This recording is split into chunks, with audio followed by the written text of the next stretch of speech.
Brother, आप लोग कैसे हो।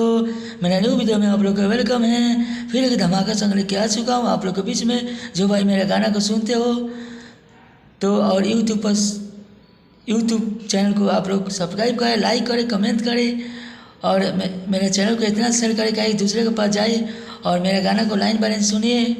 और मस्त लगे तो भाई के लिए लाइक करें, कमेंट करें, शेयर करें। और आप लोग इस गाना को हम लाइन बाय लाइन सुनाते हैं। गाना मस्त लगे तो भाई के लिए लाइक करें, कमेंट करें, शेयर करें। चलिए इस गाना को हम लाइन बाय लाइन सुनाते हैं। तूरे देलू दिल हमर कमे तो उमर में, तूरे देलू दिल हमर कमे तो उमर में, आ तूरे देलू दिल हमर कमे तो उमर में, दुबर रहतानी हम तारा गम में। आ तूरे देलू दिल हमर कमे तो उमर में, आ तूरे देलू दिल हमर कमे तो उमर में, दुबर रहतानी हम तारा गम में, तूरे देलू दिल हमर कमे तो उमर में। इस गाना को ट्रैक बनवा के गाइएगा। यह गाना बहुत अच्छा गाना होगा तो आप लोग इस गाना को ट्रैक बनवा के गा सकते हो फ्री में। और चलिए आप लोग यह गाना को मुखरा है और न्यू ट्रैक है। और जो भाई मेरे चैनल को पर गाना सुनते हो तो मेरे चैनल को सब्सक्राइब करें, लाइक करें, कमेंट करें और अधिक दबा कर शेयर करें।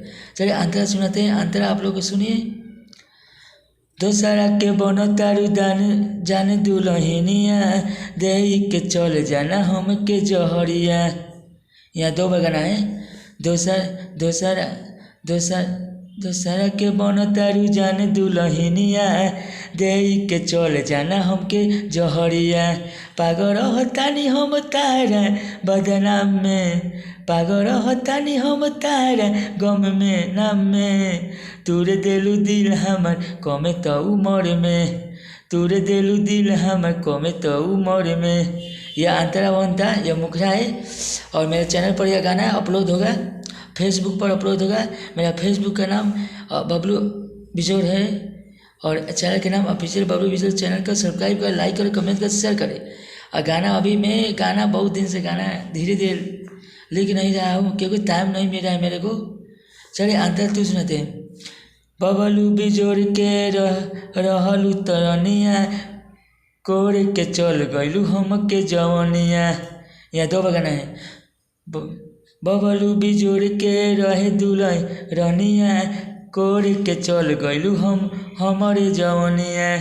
रोही जियतावे रोज पी के रम में, रोही जियतावे रोज पी के रम में, तूरे देलू दिल हम कमे तो उमर में, तूरे देलू दिल हम कमे तो उमर में। अजियतानी जान हो तारा गम में, अजियतानी जान हो तारा गम में। चलिए अगला वीडियो में आप लोग का वेलकम रहेगा। फिर धमाका संग लेके आऊँगा हिंदी ट्रैक, भोजपुरी से होली का गीत। अभी तो होली का गीत लेके आऊँगा 2-4 को। चलिए अगला वीडियो में वेलकम रहेगा।